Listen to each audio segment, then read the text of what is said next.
Well, hi everyone. This is our third video in our 6-part series on inflammation.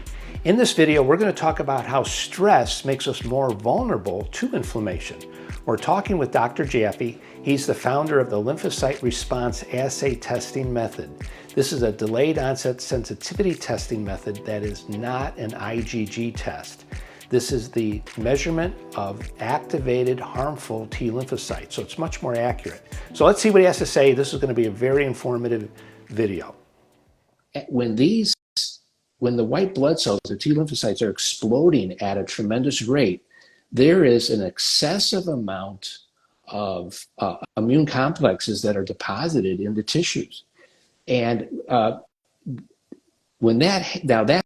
it's my understanding, I would love your clarification, that it can be deposited in vessel walls, it can go on top of a muscle, it can go inside a joint, but it can also go inside a cell. Am I right in saying that? Well, the immune complexes do exactly that. What that means is that the liver and the spleen and the kidneys are not able to clear these IgM, anti-IgG antigen complexes. And why does the body go to the trouble of making that complex? Well, if you have circulating antigen and circulating harmful complement-fixing antibodies, that will cause havoc.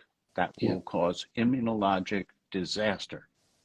So the body very quickly makes an IgM, a very large antibody, that wraps around the IgG antigen complex and prevents the temporal arteritis, prevents the damage to the blood vessels, prevents the damage to the glomerulus of the kidneys, prevents the damage to the blood-brain barrier. So we want to detect immune complexes because they mean the liver, spleen, and kidneys need to be helped along with better hydration, with better antioxidants, with better minerals. We need to rehabilitate the body's ability to withstand the foreign invasion of toxins and immunotoxins that are all too common in the 21st century. So when these inflammatory debris settle, they can settle anywhere in our body then. Well, they settle wherever stress has made us vulnerable. All right, I'd like to recap on that video. There was a lot of good information there, and it's very technical, and they're mentioning something that's very important.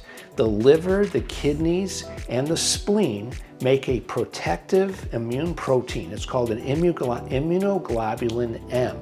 Now, what this does is it encapsulates and engulfs harmful inflammatory causing proteins. And that's why we can eliminate inflammation when plenty of these IgM proteins. But if we're low in cellular energy, we won't make enough of them. And when we don't have enough of these IgMs, then the inflammatory proteins can go throughout the body causing trouble. Now, they will settle in tissues that are low in cellular energy.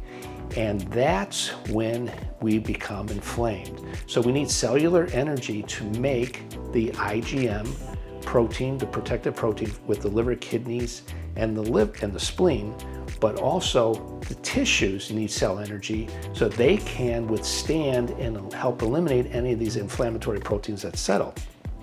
That's how we stay inflammatory free. So that's your antioxidants.